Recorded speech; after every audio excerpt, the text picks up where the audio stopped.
They make them, we cover them, you sell them. Welcome to OEM Update, where we talk about everything you need to know about this year's vehicle model lines. My name is Megan Cusick, editor of Motorcycle and Powersports News. And on today's special edition of OEM Update, we're covering the highlights of Club BRP, BRP's annual product launch. We're going to talk about a few vehicles, including the next generation Defender and the Outlander Electric.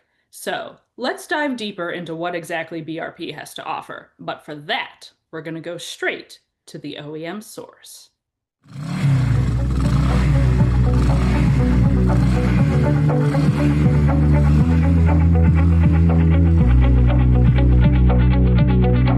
Joining us today, straight from the floor of the model year 2026 Club BRP in Boston, is Sandy Scullion, president of Powersports at BRP.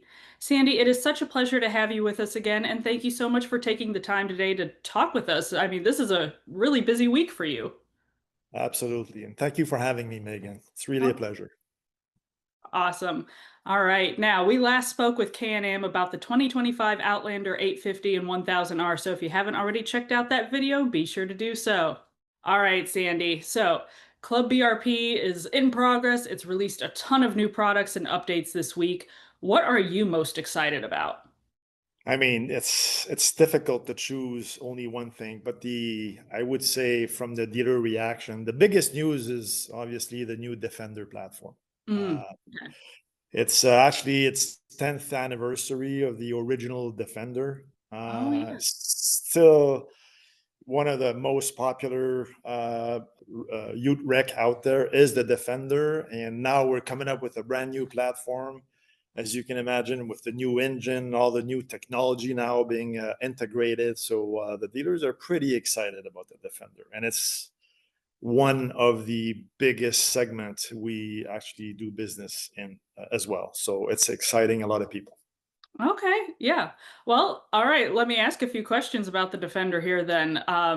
So obviously new generation Defender seems like you're going for that, like the whole premium cab market there.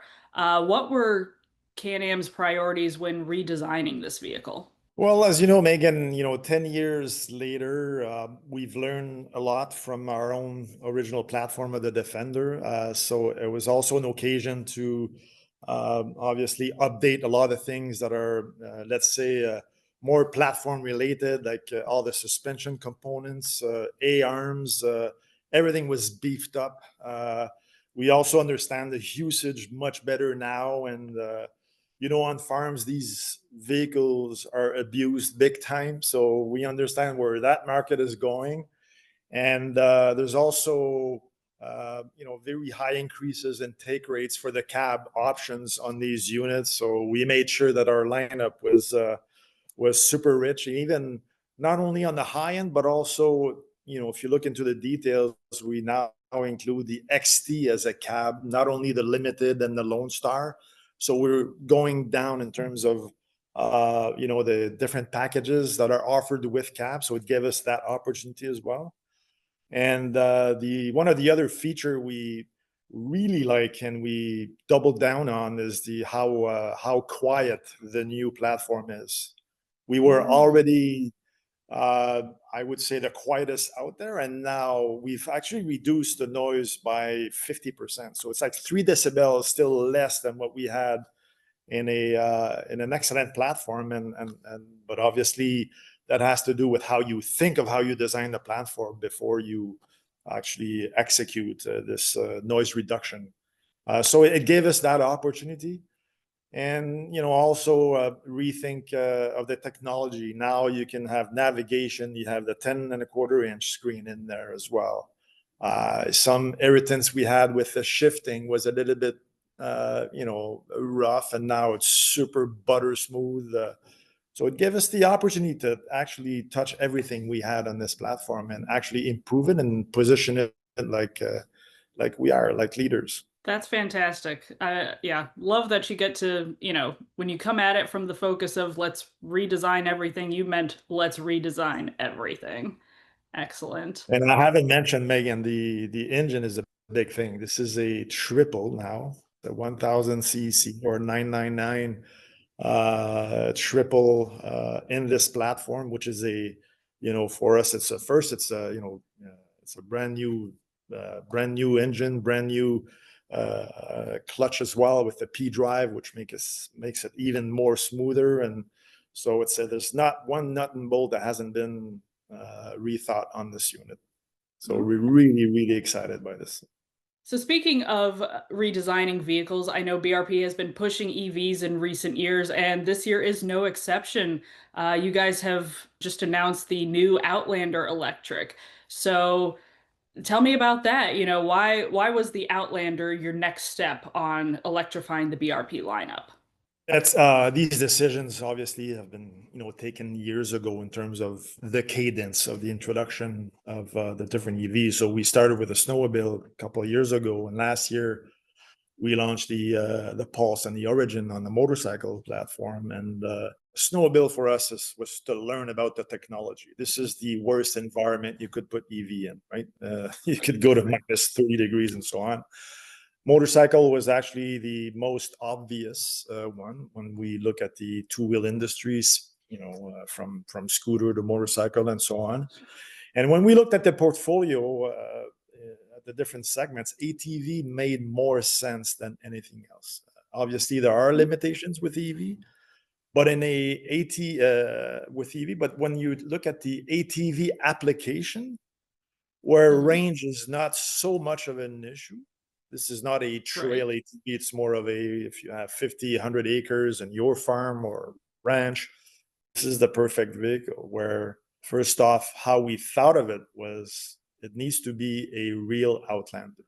So in terms of suspension travel, ground clearance, loading capacity, brake power, 47 horsepower with tons of torque. This is it really behaves in terms of capacity like a real Outlander. But then when we EV it with our 8.9 kilowatt hour battery and the motor, and this is the same core we use for snowmobile motorcycles that we put on the ATV. It's shockingly a very nice vehicle to ride. The torque is instant, the feel, the quietness, the silent approach for hunters, an example. You're not scaring any animals on the farm. I mean, we believe ATV could be the segment that actually is super well suited for electrification. So we'll see. I mean, we're patient with this technology, as you can imagine. It's not like we're going to change the industry tomorrow, but for us, we're in a learning process.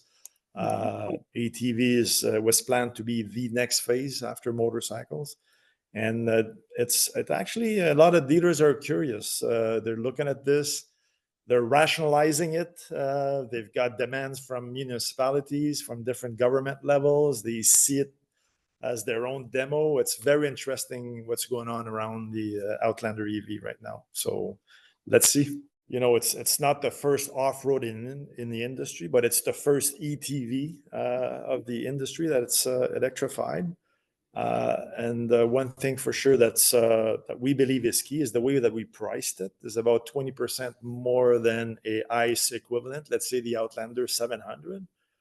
When we also understand that some of the competitors are doing this in side by side, but they're more priced in the 45-50% more than the equivalent ICE Right. engine. So I believe will really give it a chance, and to understand what is the potential with ATV being electrified. What I find really appealing and intriguing is that, you guys did choose the ATV segment to go after for an EV here.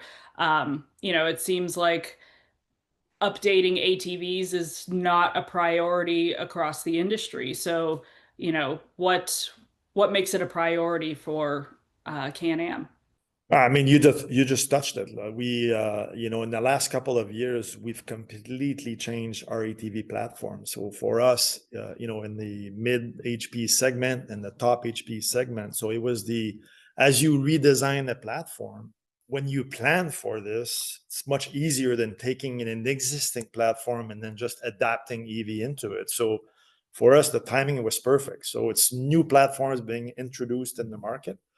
As you said at the beginning, we launched the 850 and 1000R last fall in a new platform. So for us to take that existing platform, as we planned this from the beginning, it was a no-brainer, right? So if you're going to integrate a new technology, make sure you do it in the way where the new platforms are introduced. So for us, it was a given. Perfect. And are there any other highlights from Club BRP that you want to share with our audience? There's about 1,000 of them, Oh, but well, maybe, some of the big highlights, yeah, I maybe. think the other. Let's if we remain in off road for a bit here, the 6x6, we're Yeah. creating a new category with the backcountry, right? Mm, Those that are exposed to the snowmobile business, they know what backcountry means. But now that we've introduced backcountry into the ATV world with the 4x4, but also with the 6x6, and we're targeting regions like Scandinavia. The way they use ATVs and 6x6, it is unbelievably rough terrain out there, and for us, it's the perfect terrain to actually test the limits of off road. And this has created a lot of excitement in the network right now.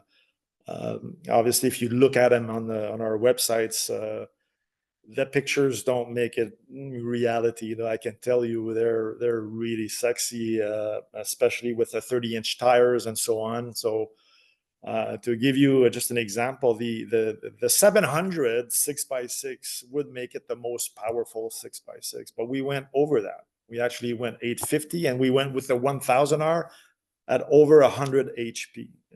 Oh, wow. Again, first time in the off-road ATV market that anyone goes over 100 HP. So this is really hitting it out of the park, and the dealers are excited about this. And what we're hearing, this is not the first 6x6 that's being sold out there, but somebody that actually purchases a 6x6 never comes back to 4x4. It Mm, is the ride, the comfort that you get riding it is unbelievable. So I would say this is another highlight. And if we switch to not to play with words, but to switch the pontoons, we've introduced the 300 horsepower with a much more obviously power. So riding dynamics of the pontoon is really cool. And so now the 21 footer actually feels sportier with the 300 HP. And we've increased the fuel capacity, obviously, to match the power as well. So that's another great highlight. All right, fantastic. Any key highlights from the on-road segment? I was on the on road. I could say it's one of the quietest year in terms of novelties, which is there's always a priority when you plan product news. We got great coloration, obviously on the three wheel. We haven't changed anything on the Pulse and Origin because this has been launched like 6 months ago. In terms of the products hitting the ground, so it was a little bit more quiet on that side. So some obviously improvements in terms of technology and so on, but nothing huge. Perfect. Well, it has been a pleasure speaking with you again, Sandy, and thank you so much for taking the time today to talk with us about all the new announcements from the 2026 Club BRP. Thank you, Megan. It's always a pleasure. For more information about these vehicles or to become a BRP dealer, head to brp.com. And as always, like, subscribe, and stay tuned to MPN for more of the latest and greatest in motorcycle and powersports news.